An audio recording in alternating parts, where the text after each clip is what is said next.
You see 50 in front of the Netflix logo. He says, little sex worker. He says, LOL, little sex worker doing it big. Get him, baby. Okay? It's 50 with Netflix. I think he's trying to get the influence over there, like possibly close to what he had to Stars. I don't think he will, because Netflix is really huge. So, he's trying, though. You know what he did? And you got to realize, this Sean Combs thing is a absolute fucking hit, chat. It's a hit. I think the majority of things he's doing is marketing this, but it's such a hit. Look at this. It shows him at the Netflix meeting, and then Puff in jail, right? Puff in jail throwing down the phone or whatever the case is. He's with his lawyer throwing down the phone, right? Exactly. Now, when you look at this, and by the way, here's another thing. He has a picture of him presenting this. I would imagine it's Netflix. He said, "Good morning, guys. Don't let my momentum agitate you. The bidding war for WBD is heating up, and I don't care how it goes. I'm leaving with the winner." Now, I don't know what WBD is. What is that? Now, a lot of people think it's unethical for a rapper to be blowing the whistle on another rapper, given the fact that many rappers do the same things. Now, maybe not Diddy things, but like, I keep telling you, I know many rappers who they do domestically assault their women. They have put their hands on their woman. They have beat their woman before. They have a domestic case. People would think it would be unethical, especially if you've been accused of such things, to be the person blowing the whistle on other people being accused of such things. 50 don't give a fuck, okay? He don't give a fuck. He posted the Netflix thing. He said number one in 36 countries and 11 others still going up, okay? Now, here it is. 50 is now posted a picture, an edited picture of that. A picture that someone drew of Jay-Z. And 50 said, "Please stop sending me stuff like this. I'm not going to post it." But of course, he's being facetious because he posted the picture that he claimed he wouldn't post. Now, that's not the interesting part, y'all. The interesting part is when you look at it, 50 was in the comments here, and he was liking posts. You can't see what the author, which would be 50, likes. But 50, and I guess I could post it on, give me a second. I could post it on our burner page.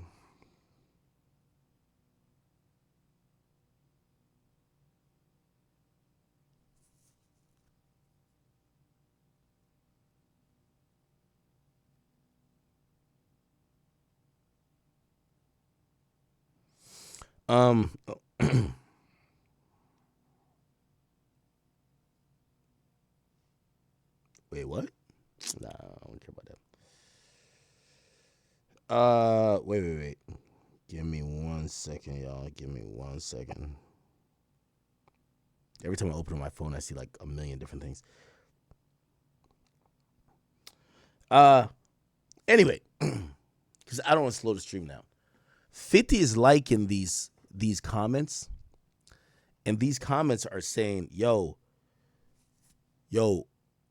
do the documentary on Jay-Z next, right? Oh, actually, people posted on Twitter. So they're actually saying, and they're encouraging, and 50's liking it.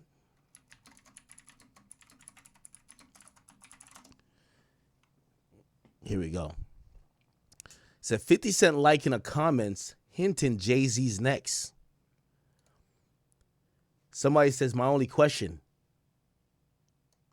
he's next, isn't he? 50 liked it. Okay? So 50 seems to be liking comments that would make people assume maybe he's going to target Jay-Z next for a documentary expose. Now, 50, he did another interview. 50 Cent interview. Did y'all see this new interview? Hold on. I think this is it. We didn't play this. Let's go. Life, including videos contribute to a critical portrait of Diddy in the documentary, which we can report tonight has now jumped to #1 for Netflix shows in the U.S. since debuting this week.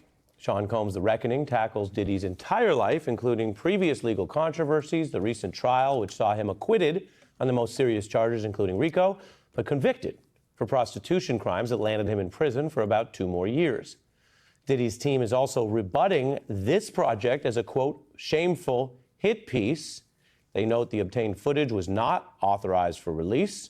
Netflix says they legally obtained the videos. In addition, tonight, another dynamic here is that another famous rapper is, of course, behind this film, 50 Cent, who has long publicly clashed with Diddy and has recently expanded into a wide range of film and TV projects. He has plenty to say about Combs' record. The rapper, actor, and producer joins me now. He's sold over 30 million albums. He got a new suit. Won all kinds of awards and accolades along the way and is now a successful film and TV producer. And we're also joined by his colleague on the project, Alexandria Stapleton, an Emmy-winning showrunner and director of this series. Welcome to both of you. Thank you. Oh, man, thanks for having us. Always great to have a 50-day. Yeah, it's always going to be good. Great for ratings. There we go. It's an important project, clearly. The question for both of you, 50 first, why this project, why now?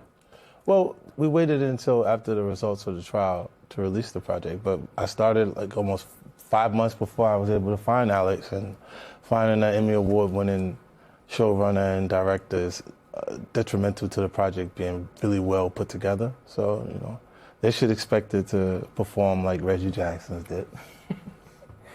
Thank you. Yeah, I think the why it's coming out now is we wanted to wait, you know, to get through all of the legal proceedings, the criminal trial, and it spans four parts, and it spans over 30 years of pop culture, his life. So it took some time, to say the least, to put all of this together. It's an important story, and you could just tell it with all the public material. Mm-hmm. You go further. You've gotten your hands on some extra new material people are going to see for the first time, including this video. Any journalist would want to know how you got it, but it is Sean Diddy Combs in the heat of this, right before the arrest for the trial we just discussed. That is the video. In private moments, talking to his lawyer, cameras running. Let's take a look. It's the middle of September and there's still no indictment. Then you have to have a spokesman. You have to have some sort of comms to constantly be pushing that, Mark. Because you may just be a person that you just may watch CNN. So you at the wrong place looking to see what the people with the possible jurors are thinking. It could be somebody that has dealt in the dirtiest of dirty business of media and propaganda. 50, how'd you get it, and what does that scene show? Well, I mean, you're a journalist, Harvey. Harvey, you would not disclose your sources. We usually don't. Yeah, but I got it. Yeah. Yo, 50's diabolical. What he said. and what do you think it conveys? Because we see someone trying to pull the strings and talking about, he would say affecting, others would say manipulating the public views of the allegations. I think that, one big theme of the series is to go behind the scenes to really understand how brilliant you could say Sean Combs is at marketing, at owning his narrative, controlling the narrative at all times. And so why would that stop, when his life is on the line? So I think that, on its face, that's what it is. But as you get deeper in the film, you start to realize, perhaps how some of these tactics, how they really came to present themselves, during the trial. You show that, his abilities, his early rise. Right. Alexandra, you also give time to victims of the alleged abuse. Some of the cases are in different procedural postures. And you show victims who were women and men. Why is that important? Because, victims of sexual assault, sexual violence, that should... gender should not be a part of that conversation. When you are a victim, you're Yo, 50. Yo, the more I look at 50, I'm like, yo, 50 a cold nigga, bro. Victim. And I think that, this series was a platform in a way for these alleged victims to come forward, give their truth, put context to their situations when so much of it was ripped out, and we just went. Yo, 50 really on the show with a suit, bro. Salacious headlines, and they really had the time to tell their story. Yeah, and the film takes us way behind the PR or propaganda machine. You see Diddy the day he's finding out about new suits against him while he's in New York preparing for a possible criminal arrest. Right. This is another moment from the video that 50 said he won't tell us where he got it. But it's a rare window into his thinking. I can say, just like Nixon didn't think the Watergate tapes would come out against him, it would appear that Diddy did not think he would lose control of this video as he talks about an accuser. Take a look. I don't know what level of brokenness, disease is going on. God told me to do nothing, so I gotta do what God told me to do. And when I'm going to do it, you know, they studying the storm, we ain't about to be tripping. That was a liar. This girl that's in my group that was on my last album. You're on my last album now, all of a sudden I'm this person, I'm this monster. That, man. We played all these before. Gloves coming off. Alexandria, what is this show in the story you're telling? Well, this is a moment where the lawsuits, I would say, take a turn and they become very personal for him. Don Richard is one of the alleged victims who filed a lawsuit, and I think that this is a moment where he was nicked. His armor was nicked, I guess you could say, because I think Sean Combs is a person who probably feels like to step to him, especially legally, takes a lot of courage that I don't think he really assumed that a lot of people were going to have, even though the Cassie lawsuit had already been out, and so I think he was a little off balance, but that quickly turned to anger. And 50, the project, I've seen all 4 episodes. It doesn't feel like a personality critique. It feels like it goes to the conduct, the alleged abuse, some of it alleged, some of it proven. And so you also show, one person who worked with Diddy, this was a Bad Boy co-founder who had a falling out with him, as apparently many people did. And it goes beyond the bravado. Some would say, 50, you have some bravado, and that's okay. Here, it seems that it turns into something more sinister and abusive. I want to play Mr. Burroughs talking about it and get your view of why this was an important part of the story. Take a look. He had this thing with strongmen, and he had a thing with wanting to be one, but not positioned to be one street-wise, but positioned to be one industry-wise. And they call that a paper gangster. No, I'm not paying, nor am I involved in any of that. And so as he's paper gangstering, he's also trying to street gangster. Yeah, Kurt Burroughs has a lot of insight. And, this documentary is 50 is so smart. With him being the executive producer, he talks shit on Instagram more. He could come in and be like, man, I know Puffy. Puffy's blah, blah, blah. Remember, he's not featured in the documentary. He just executive produced it. So what he does is, of course, he probably helped create the narrative, but he doesn't give any context to it. He just relies on the people that he used to create the narrative, which is in a documentary. He's like, oh, this person has a lot of insight. 50's smart, man. About people being able to tell their truth or tell their version of the story. And the only thing I wish we were able to have Diddy be in the doc. So he could have said some things that, make people understand why people are saying these things about him. The outreach went to his team and they gave denials, but he didn't want to participate. Yeah. What do you think of the psychology, 50? Because in getting to know you, I've learned that you could have been a full-time psychologist and done very well with that. You have a keen eye for people. Fair? Oh, yeah, I try. Mr. Burroughs makes the argument that Diddy was overcompensating, that he wasn't initially actually a tough guy. Right. And then there's the old saying, be careful who you pretend to be, you might become them. This is true. Did that happen to him in your view? I'm not sure if that's what transpired, but because I don't know him to be tough. We haven't even had problems, me and him. Our issue, they'll say we had beef for 20 years, but I have hired both of his sons for different projects that I worked on, both two different television shows, Quincy and Justin. So I don't have that energy towards him. Yo, Fifth is good. He's now on this press run. He's acting like he's never had a problem. When you hear him on Drink Champs, man, I ain't never fuck with Diddy. Were we trying to hurt each other? All I would while other people pointed out those situations that he was dangerous like that, I said, oh, okay. I take it in, but we never got there. Alexandria, the story also broadens well beyond the recent case. You look at a very controversial incident he was involved in early in his life, where people were badly hurt and killed, lost their life, but it was like a melee, not one-on-one violence. You look at the infamous case in the nightclub with J-Lo, where another artist, Shine, took the rap, not him. Are you trying to tell a story that he's been getting away with things this whole time, or is that up to the viewer to decide? Absolutely up to the viewer. I think that my job was to show patterns, and my job was to report the facts and things that happened.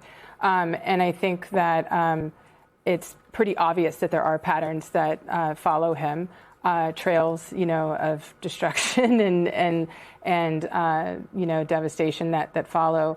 And I think that, again, context is everything. And so when you're talking about Sean Combs, when you're talking about these cases, you can't just cherry pick one to make it all make sense. You have to look at the piece as a whole. Yeah.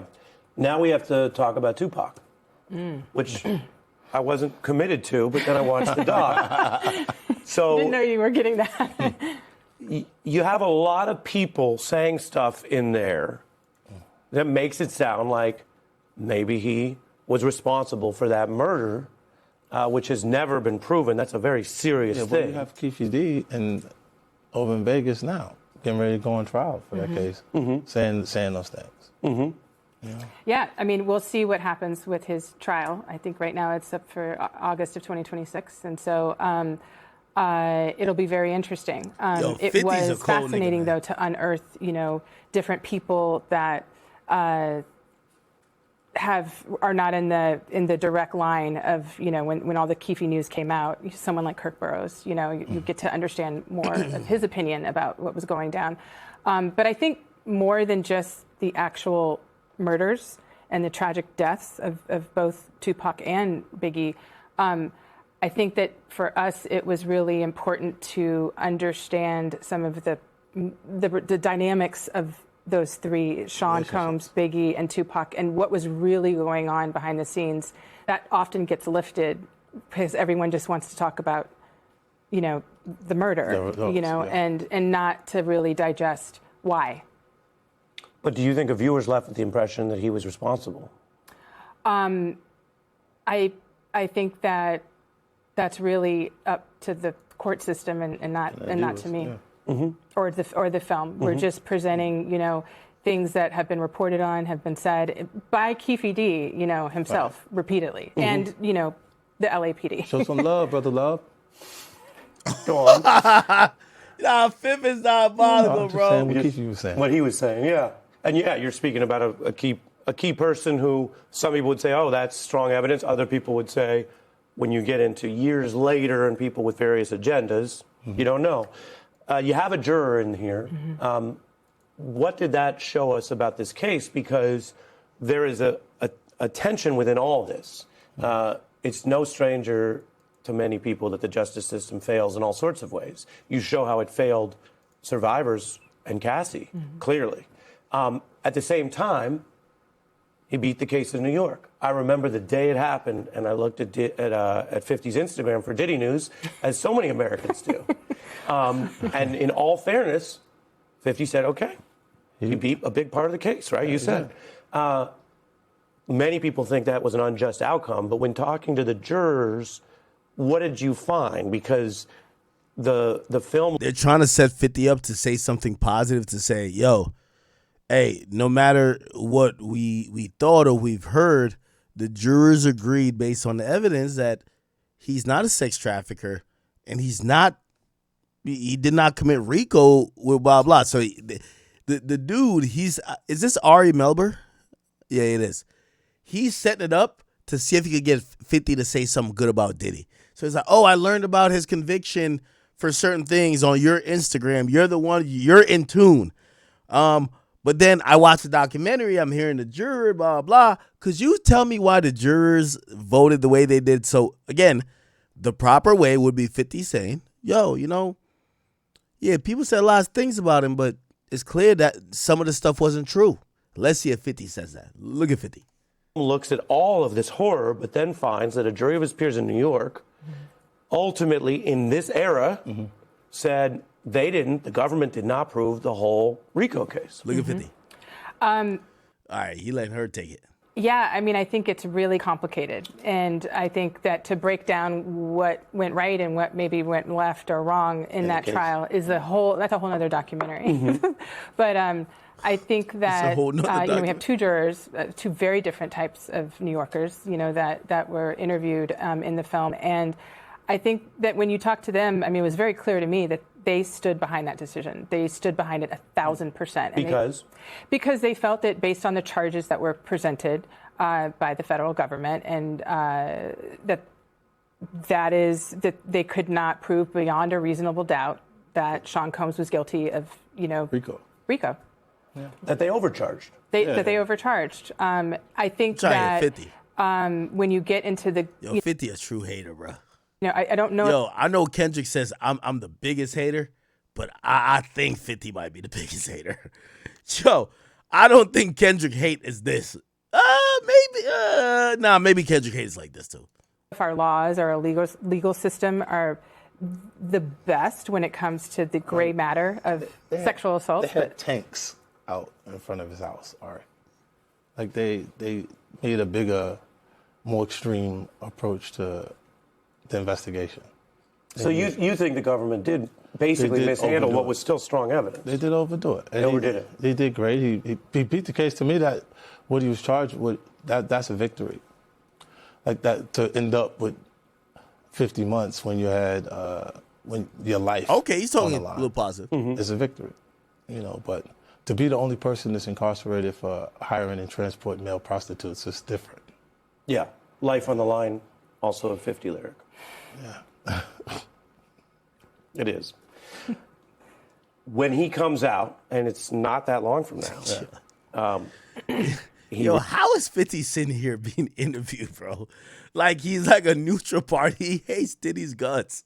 He enters this world. He's got a stack of civil cases that could bankrupt even the wealthiest people, and you give voice to some of those accusers and individuals. What do you think the future should hold for Diddy? Should he be, sort of re-embraced or not? I don't know if he. I don't know why he didn't file bankruptcy. Like it would have indicated to the sharks that even if you see blood in the water, there's not that much blood, right? Because the lawyers, they came with so many lawsuits. It's like 80 different civil suits. So, it's over 100 now. Yeah, that is going to exhaust him. The legal process will exhaust him. I think he also underestimated that a lot. I mean, with every celebrity, you do have different claims, and some are completely unfounded. But I think that some of these lawsuits, there's receipts, and there's footage, and there's voice recordings. And I think that for a man, it's also very interesting. Yo, 50 a cold nigga, man. What a cold nigga, man. 50 is a cold nigga. All right. Anyway, 50 also posted this, which was like, I think this is like one of the Wayans brothers, and he said, "Keep my name out your mouth, boy." And that was, I ain't gonna lie, I think a lot of people are seeing a little bit through, like, this whole thing with 50, and they're like, yo, again, documentary did tell a good, compelling story, but people are like, yo, based on the verdict, like, y'all are not you're not, like, being fair with it. Y'all if you watch the documentary, you think that Diddy killed Tupac, Biggie, beat every bitch up, took advantage of everybody, and was just a horrible person. And Marlon Wayans, he spoke on the doc, and he said this. We ain't baby all close. Nah, you stupid. But yo, look, Puff is Nah. You working with Puff? Pac? Puff for 30 years. You saw Big before he passed? Yeah. Bro, so you're close. And Jack, what were you saying? In the documentary, there was insinuations of, that Diddy possibly had something to do with both Tupac and Biggie. And, Who's telling the story, right? You can skew People very close to the situation. but you can create any narrative as a producer and as a director and as a storyteller. I can create a narrative. I could be like, you know what? You have. I could create a narrative. Well, I could be we see it all the time on reality shows. Like, reality that's right. shows. Yeah, That's how you're they creating you write a a narrative. character. It doesn't mean it's true. It doesn't mean it's true. I can get interviews. I can do this. I can get footage, and I could make you think this about that person. Nah, for sure, yeah. And that doesn't necessarily mean it's true. So for me, I think, look, 50 and Puff have a long-term beef. It's personal. It's Well, between. people are saying 50's wrong for doing it, but 50's right for doing it. It's divided. It's between him and Puff. And before it's between him and Puff, it's between both of them and God. Just the way Puff is down on his luck and 50's kicking a man when he's down. God is going If 50 ever luck turn up on 50, that you got to be careful what you put out. There's a karma to every action that you do. We ain't baby all close. I mean, I've said kind of the same thing. Yo, the moment 50 is ever in that position, he should expect no mercy. Because he's shown no mercy. And maybe that's, from his past in the street, he's like, yo, fuck it. Like, yo, it is what it is. But he has to expect the same type of energy. There's another video, too, of him speaking about it.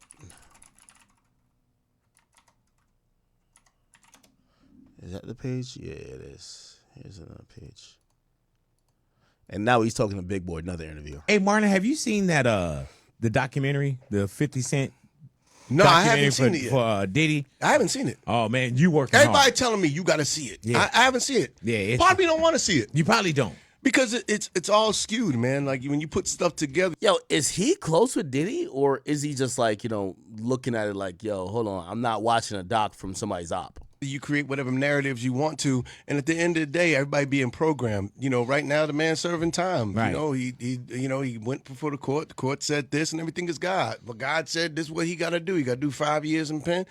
Let him do his 5 years. Hey, Marlon. Interesting. Now, not gonna lie to you.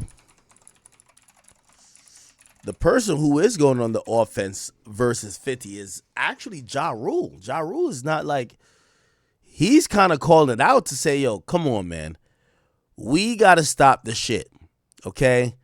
He came out and he said, listen, let's not have selective outrage when it comes to domestic abuse. Now, we all know Diddy notoriously had that video of him beating up Cassie in the hallway. And somebody says, thank you, Ja. He was also accused of tatted up Holly. Now, what is this? It says 50 issues a public apology to ex-girlfriend after abuse accusations. It said 50 extended the olive branch to his ex-girlfriend tatted up Holly after she took to Instagram to accuse the mogul of physical abuse. Sharing a photo of an alleged text message conversation, Holly called 50 a manipulating woman beater. She says, now he wants me to calm down. You're nothing but a manipulating woman beater. You fucking bully. Puts fear in everybody's hearts, mistaking it for respect. I treated this man like royalty, but all I got in return was ass whippings. Didn't ask him for shit. He would buy me gifts only to take him back. What a man. He wanted me to love unconditionally. I'm sorry. I will not tolerate a grown-ass man putting their hands on me. I was good before you. I will be good without you. It says, in response to a sort of reports, 50 offered a public apology to Holly on Instagram yesterday, calling her a great friend. The G-Unit General remarked that he was a proponent of her accomplishments. The public apology was this. This woman is a good person. She's been a great friend for me for a year.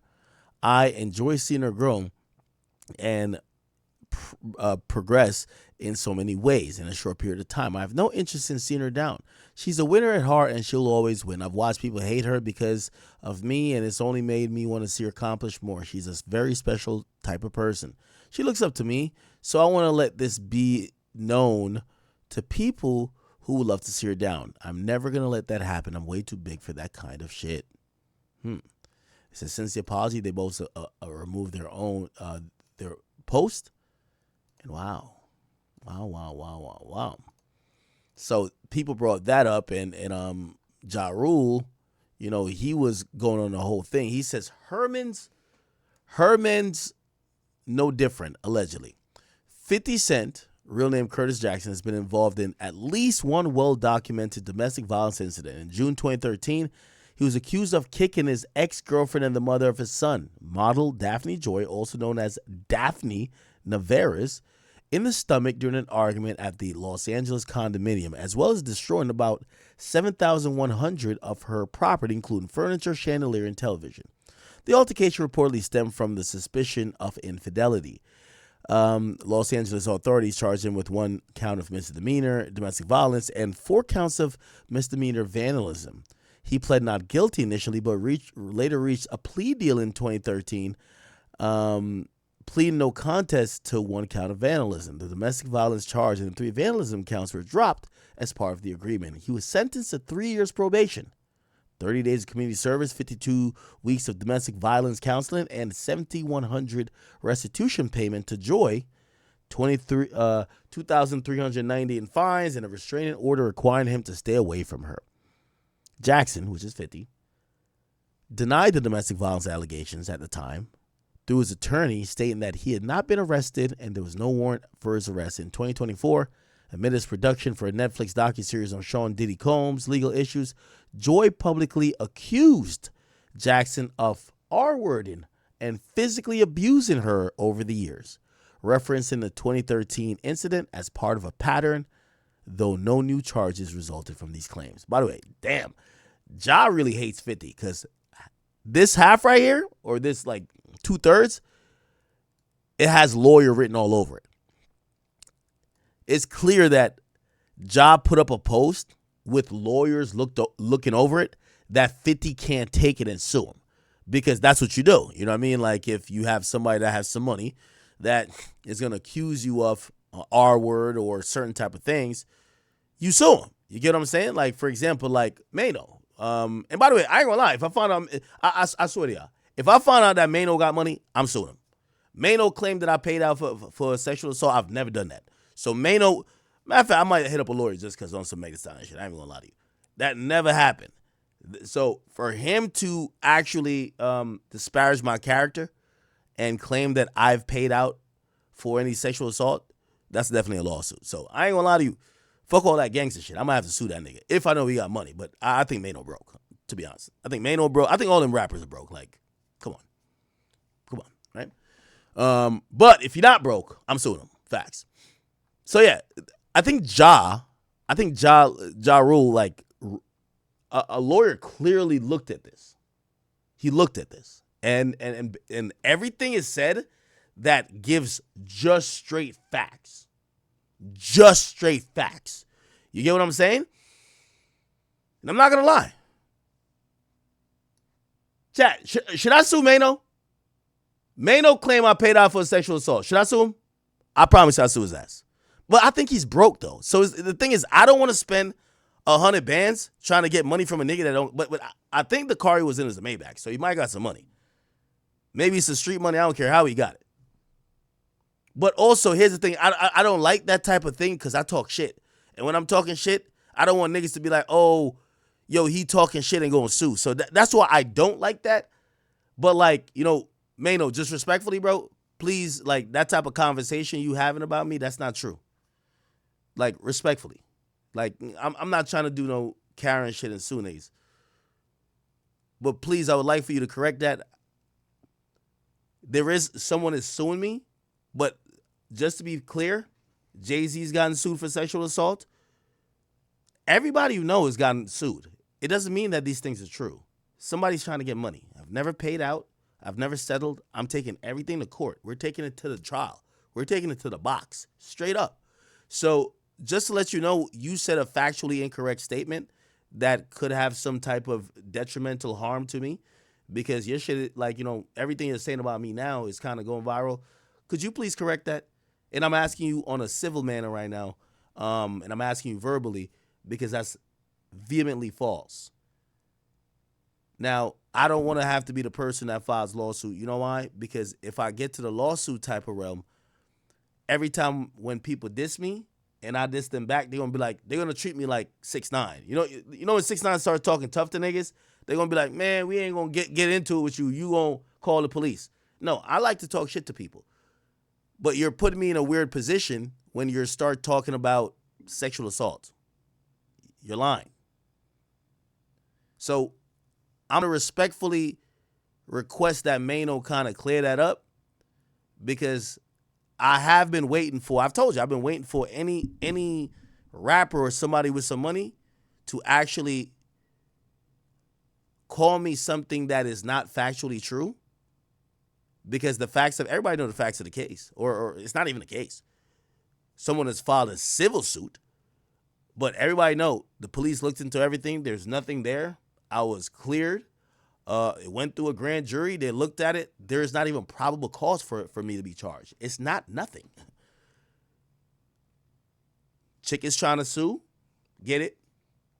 Really, and I've talked to my lawyers. I shouldn't even say this part, but the majority of her case is going to be, it's your house. So even if it's not you, if damage at your house was incurred, there might be a case. So it doesn't have to be you. It's like if somebody come on my property and get tripped, like trips over something and falls or dies or whatever, that could fall back on me even though I didn't do nothing.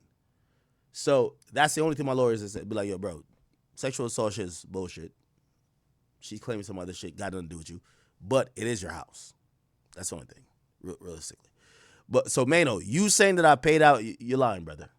And if you could find something where I've said I paid out, you won't. But chat, I'm really not trying to file lawsuits, bro. Like, I really think this lawsuit shit, that's some Meg Thee Stallion shit, that's some corny shit. But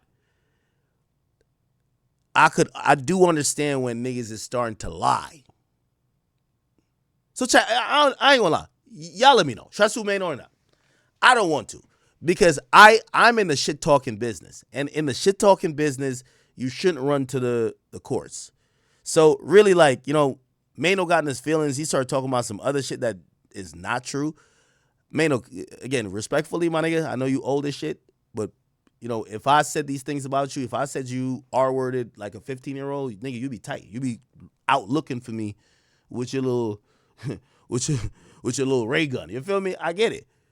You've said some shit about me that's absolutely false. I would like for you to clear it up because I don't want to file a lawsuit on you. I think that's corny. All right? Anyway, going back to the Ja Rule thing, I think Ja got a lawyer to look at this because, remember, these are serious allegations. So if you say that 50 is whatever, or if you said he got a conviction, which he didn't, he could sue you. Do I think 50 would sue Ja Rule? Fuck yes. Of course. So this is why, like, if you read, this is Ja tweeting. When you read this, it sounds like a lawyer wrote it. You know why? The statement is even written to give 50 even some credit. Like, look, though no new charges resulted. Look, oh, my bad. Though no new charges resulted. So if 50 was going to sue for defamation or some shit like that, it would be tough for 50 to sue for that. Because it would be tough for 50 to sue for that. Solely because, look at this shit. You know what I mean? Like, this shit's kind of ironclad. It's stating facts. Doesn't seem malicious, even though we know it's malicious because it's from Ja. But it's pointing out that 50 never caught new charges. It's pointing out some positive things for 50. Anyway. Ja wasn't none there. He wasn't none there. Okay? Here we go.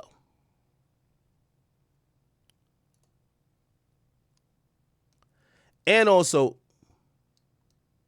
respectfully too, with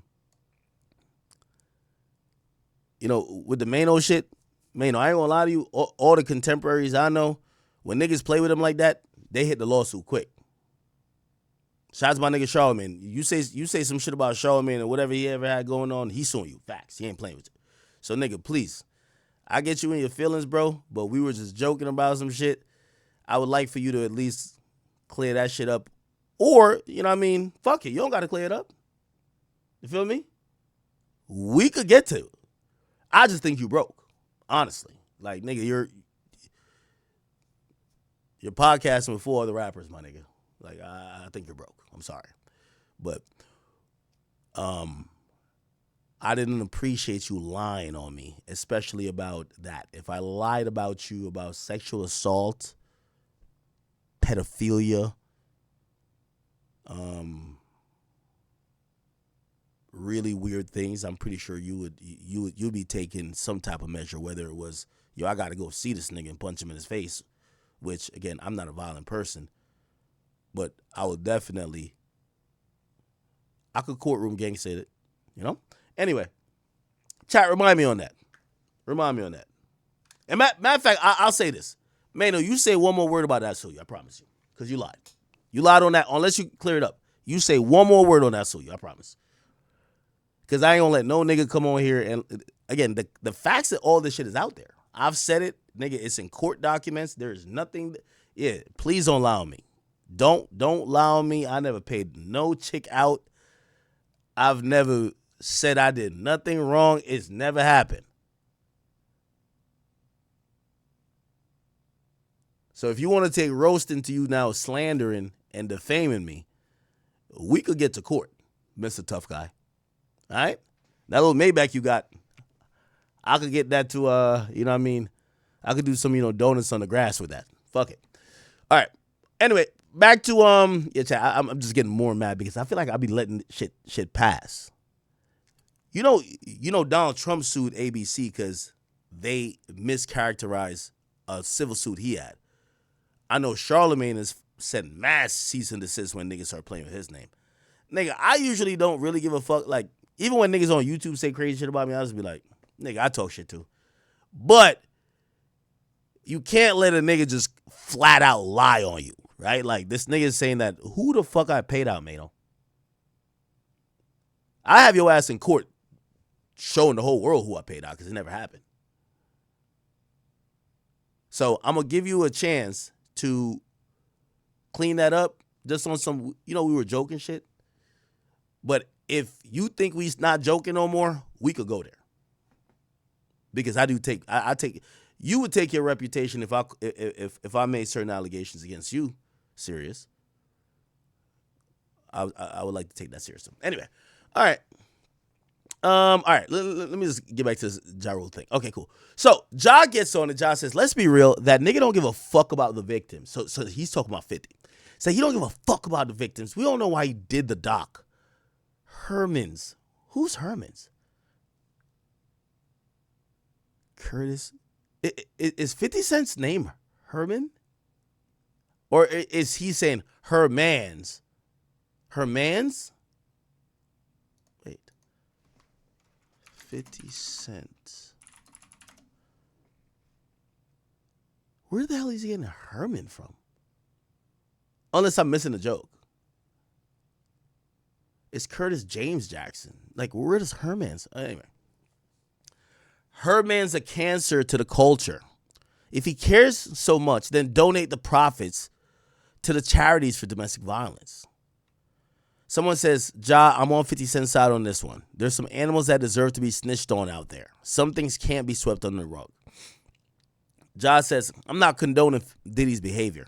I'm showcasing, we're just going to substitute this with 50. I'm showcasing 50's character. Then he puts this whole thing, we read it. He says, it's cool when he do it, but it's a problem when I do it. Fuck out of here. 50 is an abuser too, allegedly. Wow. Then he talks about the tatted up Holly stuff. And then he says, let's not have selective outrage when it comes to domestic abuse. And he says, thank you, Ja. He was also accused of tatted up Holly. He says another one, allegedly. Said people starving for attention and also die from starvation. That's rule. Okay. Not burn the house down. Oh. Then I guess he's now gaining information. Says, somebody put out in 2008, the mother of 50 Cent's child accused a rapper of trying to burn them to death after a suspicious fire ripped through their Long Island home today. He tried to kill me and his own child, says Shanika Tompkins. who miraculously survived the suspicious 4 a.m. blaze which leveled the $2.4 million mansion in Tony Dix Hills, where she lives with the rapper's 10-year-old son Marquise and 4 relatives. The blaze erupted after Tompkins and 50 Cent, whose real name is Curtis Jackson, got into a violent dispute Monday during a deposition in a $50 million lawsuit she's bringing against him. Who I think did it? Curtis Jackson. That's what Tompkins told the Post. He threatened me on Monday that he was going to have someone visit me. My kids are in the house. Who would try to kill your own kids? He's supposed to be all about, he's supposed to be all about being a gangster. That's not a gangster. That's a coward. The blaze was deemed suspicious by the authorities in Dix Hill, though cops had no suspects. The rapper was in Louisiana at the time of the fire, filming a movie. Wow. Then he puts up the whole thing about the tatted up Holly thing. He says, I think I'm going to start doing docs. That's what Jai is saying. It's a lot to unpack here, allegedly. Then he says, again, let's not be selective in our outrage for abusers. Then he puts a picture of 50. Well, somebody puts a picture of 50 and say, you better quit before 50 get on you next. And he says, please stop projecting your fears of another man on me. I don't give a fuck about 50. He's goofy to me. Wow. So it appears that Jai is teasing that he might do a doc on 50. And I do think that's like incredibly nasty on both sides, okay? I think it's incredibly nasty on both sides. You know why? Because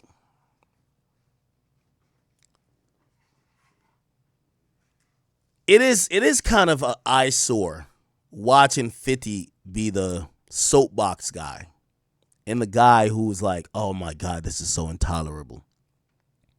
When he was signed to Dr. Dre. Let's be honest. Dr. Dre, who is a notorious, and come on now, let's not do too much, but come on. There's a lot of people in hip hop that have been accused of such things. Again, I'm not saying that these things should just be water under the bridge, but to sit there and like kind of act like, oh my God, this is like so new and how could people like forgive this? And I had to show people this to the world. At least don't be a flagrant hypocrite about it, right? Yeah. Now, on the Diddy side of things, I don't want people to think I'm defending Diddy. Yo, Chad, did y'all remember the part of the doc when they say, yo, Diddy, you know, they accuse him of damn near killing Biggie. And they're like, yo, after this happens, they said, Diddy pops out to the fucking MTV Awards. And they're like, yo, we should have knew something was up when Diddy popped out right after the death of supposedly his best friend. And this is how he popped out right here, chat. Every move I make. They're like, yo, if a nigga best friend just died and 2 days later he pop out like this, ain't no way. They said this is after Diddy, you know, they accuse him of killing Biggie. But they're like, and they said he also finessed it where Biggie paid for his own funeral through his account expenses with the label. So they're like, yo, after making a man pay for his own funeral and killing him, yeah, this is how you pop. Okay. All right. Which ironically,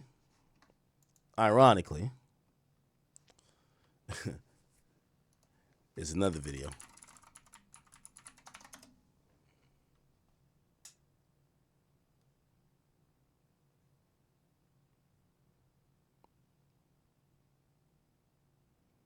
Let me see if I can find him. Shit, what the fuck is this? It's this account. Let me just go to media. Hopefully no porn or nothing. Okay. Where is it at? Where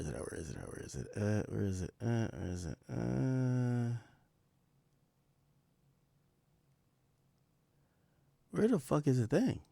It's a video. Might as well just search it. Oh, this is it right here. Look. Watch this. Sean said, we're going to do the biggest funeral for Biggie that New York has ever seen. Start to put that together, he starts to see the price.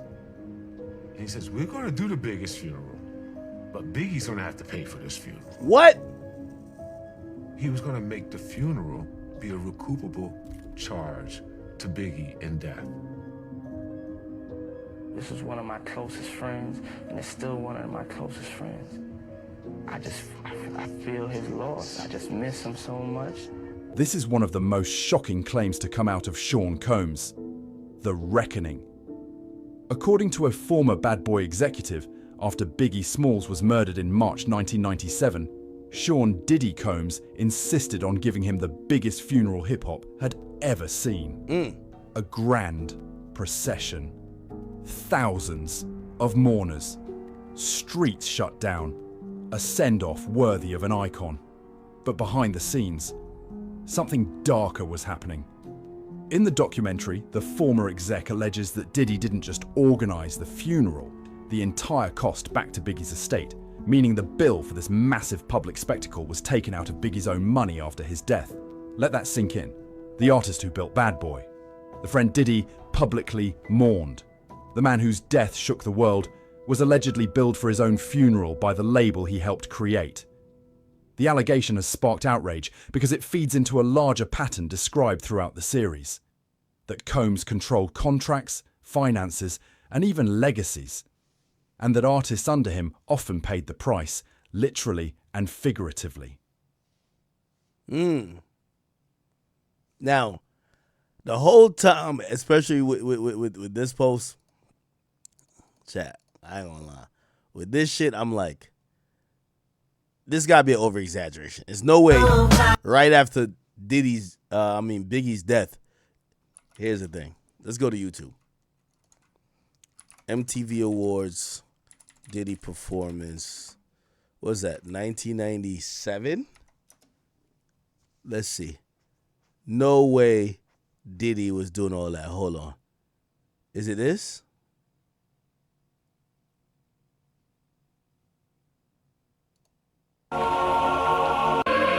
Wake up. It's like I feel empty.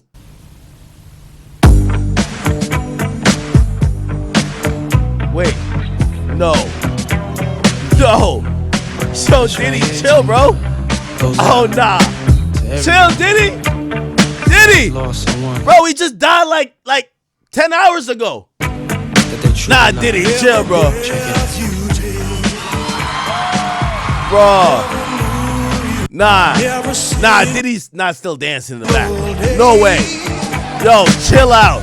Nah, Diddy, chill, bro. Bro. Pray for you till the day we meet again. In my heart is where I keep you from us. Oh, nah. Oh, nah, he back at it. No. Yo, Diddy moving like Chris Brown. No. Yo, Diddy doing twirls? No. Ah, hell nah. That nigga did like 3 twirls. He got big in the background. He doing twirls and shit. Yo, did he do just a kick? Nah, this ain't Diddy over here. Is this? He ain't do a kick, bro. Yo, oh my God. No fucking way, bro. Look. No way, Diddy. No way. He did the Michael Jackson kick? No. Is this Faith Evans? Oh, they doing twirls and shit. No way. Oh my God. Oh, he hot stepping. No. Oh, hell no. Fuck. Yo, chat, man. Chat. Yo, niggas grieve different, bro. You know how niggas got love language? That's Diddy's grief language. That was Diddy's grief language right there. Niggas got love language. That's his grief language. You feel me? Oh shit. Nigga was moving like Chris Tucker in Rush Hour 2 impersonating Michael Jackson, huh? Damn.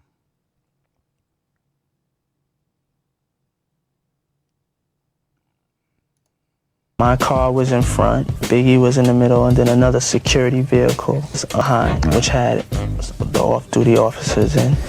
And we left out of the driveway of the parking lot, and we made a right. And as we made the right, we were just driving, and vehicles were one behind each other. And I was looking straight ahead, basically, and I just heard shots ring out. And then I heard somebody say Biggie's car had got shot at. And so, like, while my car was moving, I had just opened the door, and the driver, he stopped, and I had jumped out, and I had ran to the car. And I had immediately did that because I knew his leg was broke, so I know there's no way he could have made it out of the car. And then when I went there, I opened up the door, and he was hunched over, and was trying to talk to him and trying to move him over. And I was trying to tell somebody to call 911, but I just told one of the drivers of security to just jump in the car, just take me to the nearest hospital, please. Can I fuck you up real quick? One. Damn. Damn. Now this documentary is kind of going crazy still though.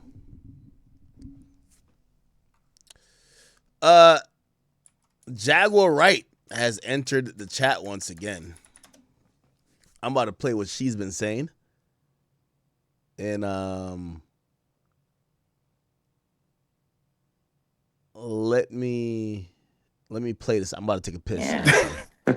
Injustice is orchestrated. People know that it happened after. He looks like Mini-Me with Dr. Evil. Ability. Because even if it's not all in his name, even if it isn't all him. Know that. Yeah. Very true. They found a way to tell that story while they kept everybody else clean. Jack, how come you don't think... Episode 2 focused heavily on... Hold on. I'll play a shorter version. I was trying to get... Well, this is kind of interesting. They said he didn't smoke and he didn't drink. Let me go But take a piss. throughout all the Biggie's promo, every time you saw him, he had a bottle of champagne. They was drinking Moet all of the time. No. From the history of Puff, him coming up, anything new? No. There was nothing new for me. There was nothing new for me. The only thing that was new was what was coming forward that had never come forward before. Kirk Burroughs finally admitting out loud that he had been essayed by Diddy. Mm-hmm. That's a first for most people to hear out loud. Do people know that it happened? Absolutely. See, and this is the biggest problem. Like I've been telling y'all, it's funny how people like to sit there and pretend like everybody ain't heard about all of these things in the backdrop. Like everybody ain't heard about all of these things throughout the years. That's the one thing that I love that Kirk Burrow was saying at the end of episode 4 when he first. So Diddy's case or trial has finally started. They're picking out the jurors and stuff. Do you guys feel like Diddy will be freed, or you feel me, he's cooked? I've been reading a lot of comments. A lot of people has been saying that Diddy's cooked. You feel me? I don't even know how I necessarily feel about Diddy. Because like at first everyone wanted him locked up, then it's like people kind of feel bad for him now. Because I'm not gonna lie, the stuff he did to Cassie is 100% wrong. What he did to Cassie is 1,000% wrong, and people would never agree with it. But like, if you want to call it for what it is, Diddy was a freak. Okay, if people underage are involved, lock him up, throw him under the jail. But if people underage aren't involved, bro, Diddy is a freak, bro. Like his lawyer said, he's a swinger, bro. Like you feel me? He might want to watch his wife get piped out. He might, you don't know what did he want to watch. He wants to watch everything. He's a freaky man. He's a freak. That's why they're called freak offs. Get all the freaks together. What do you think's gonna happen? Baby oil with stuff in it that when it goes into your skin, you're paralyzed. Like, yes, that's what happens at the freak off. There's obviously 2 parties to a Diddy party. There's the party, and then there's the party. Have you ever been invited to the party before? Probably not. But hey, man, let me know how you guys feel about Diddy. Do you want him locked up or do you want him free? Do you feel bad for Diddy? Even if Diddy gets freed, I think his career is done. No one's ever gonna work with him again. No brand's gonna work with him.